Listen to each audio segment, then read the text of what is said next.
আমার ভাই ও বোনেরা, আশা করি আপনারা সকলে ভালো আছেন। আমিও ভালো আছি। শ্রম ও কর্মসংস্থান মন্ত্রণালয়ের অধীনস্থ কলকারখানা ও প্রতিষ্ঠান পরিদর্শন অধিদপ্তর সকলে অবগত আছেন। এখানে যে বিশাল বড় একটা নিয়োগ বিজ্ঞপ্তি প্রকাশ করেছিল, এটা সম্পূর্ণ সরকারি চাকরি এবং রাজস্ব খাতভুক্ত।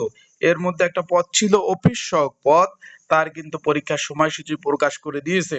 আগামী 17 এপ্রিল 2026 সকাল 10টা থেকে 11টা অবধি কিন্তু পরীক্ষা অনুষ্ঠিত হবে।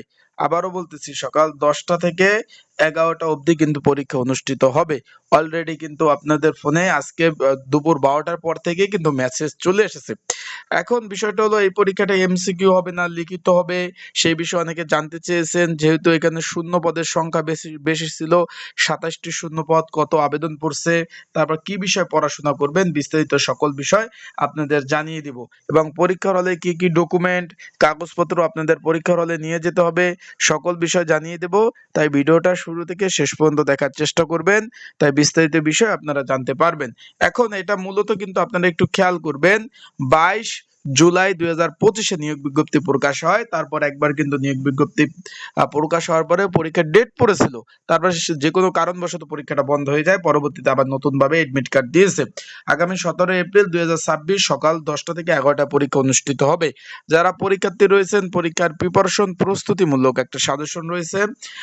তাদের যদি প্রয়োজন হয়ে থাকে, স্ক্রিনের উপর যে হোয়াটসঅ্যাপ নাম্বার রয়েছে, ডেসক্রিপশন বক্সের নাম্বার রয়েছে, পিন কমেন্টের নাম্বার রয়েছে, এই নাম্বারে মেসেজ করে যোগাযোগ করে আপনারা কিন্তু সাজেশনটা নিয়ে কিন্তু পড়তে পারবেন। তাই যাদের প্রয়োজন আছে তারা মেসেজ করবেন। এখন আমরা গুরুত্বপূর্ণ তথ্যে চলে যাই। এখন এখানে যে পরীক্ষাটা হবে, এখানে পরীক্ষা অনেকে জিজ্ঞেস করছেন যে ভাই, পরীক্ষাটা আসলে কি লিখিত হবে না এমসিকিউ হবে, এই বিষয়ে কিন্তু অনেকে আমাকে ফোন দিচ্ছেন।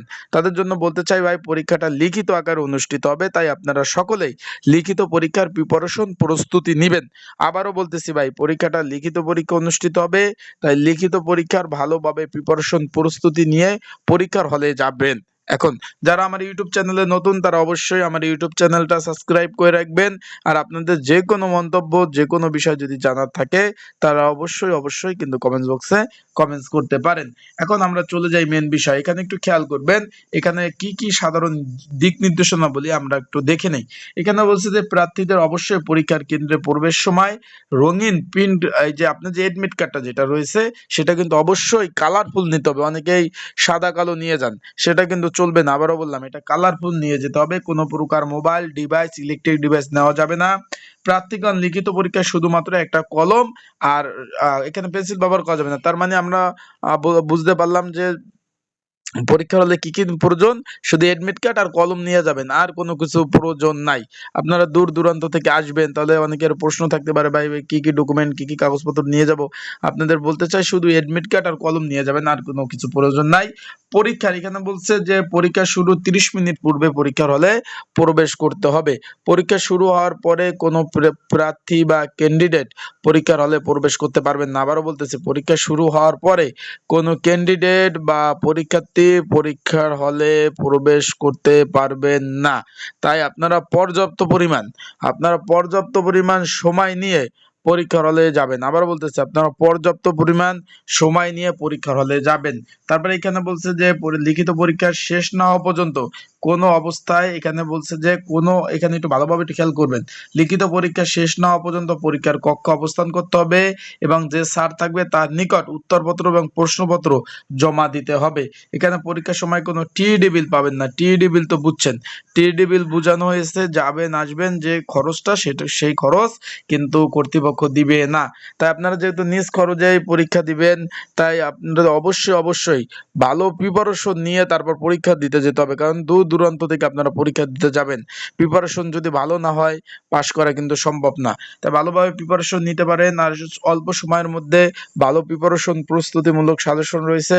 যদি আপনাদের কারো প্রয়োজন হয়ে থাকে, স্ক্রিনের উপর যে হোয়াটসঅ্যাপ নাম্বার রয়েছে, ডিসক্রিপশন বক্সে নাম্বার রয়েছে, পিন কমেন্টে নাম্বার রয়েছে, এই নাম্বারে মেসেজ করতে পারেন, এই নাম্বারে যোগাযোগ করতে পারেন। যোগাযোগ করে মেসেজ করে আপনারা কিন্তু সাজেশনগুলো নিতে পারবেন। আরেকটা বিষয়, আপনারা পড়াশোনা করে তারপর পরীক্ষার হলে যাবেন, বারবার বলতেছি, কারণ প্রিপারেশন ভাই নিয়ে যেতে হবে। কারণ আপনি প্রিপারেশন নিবেন না, আরেকজন তো ঠিকই প্রিপারেশন ভালোভাবে নিয়ে যাবে। তাই ভালোভাবে প্রিপারেশন ওভাবে নিয়ে তারপর পরীক্ষার হলে যাবেন। আসসালামু আলাইকুম। ভালো থাকুন, সুস্থ থাকুন, আর যে কোনো পরামর্শের জন্য মেসেজ করতে পারেন।